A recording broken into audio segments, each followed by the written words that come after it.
রাজধানীর সংক্রামক ব্যাধি হাসপাতালে হাম উপসর্গে ভর্তি রোগীর চাপ কম থাকলেও ভিন্ন চিত্র ডিএনসিসি কোভিড হাসপাতালে। গত ২৪ ঘন্টায় ৮৯ জন রোগী বাড়ি ফিরলেও ভর্তি হয়েছেন ৯৮ জন। এই হাসপাতালটিতে ভর্তি রোগীর সংখ্যা এখন ৪৮০ জন। হাম উপসর্গ দেখলেই বাড়তি সতর্কতায় থাকছেন স্বজনরা, তাই লক্ষণ দেখলেই হাসপাতালে ছুটে আসছেন তারা।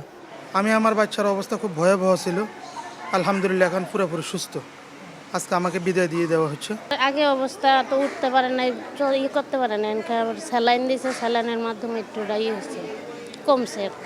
কালকে দুপুরে আপনার এই যে গোটাগুলো আর কি শরীরে দেখা দিছে, পরে যে আমরা কেরানীগঞ্জ থেকে আসছি। তাছাড়া বমি হচ্ছে নিয়মিত, হামও বের হচ্ছে, কিছু খেতে পারতেছে না আর কি, খুবই অসুস্থ অবস্থা।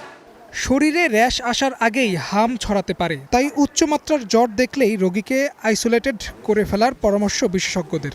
যখনই কোনো উচ্চমাত্রার জ্বর নিয়ে কোনো বাচ্চা আক্রান্ত হবে, তাদেরকে ধরে নিতে হবে এটা হয়তো হামই হয়েছে।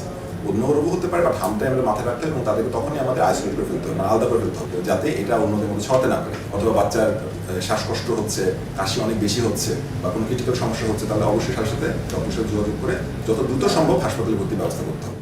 বিশেষায়িত এই হাসপাতালটিতে হাজারের উপর বেড রয়েছে। পরিস্থিতি মোকাবেলায় সম্পূর্ণভাবে প্রস্তুতির কথা জানাচ্ছেন হাসপাতালের কর্তৃপক্ষ।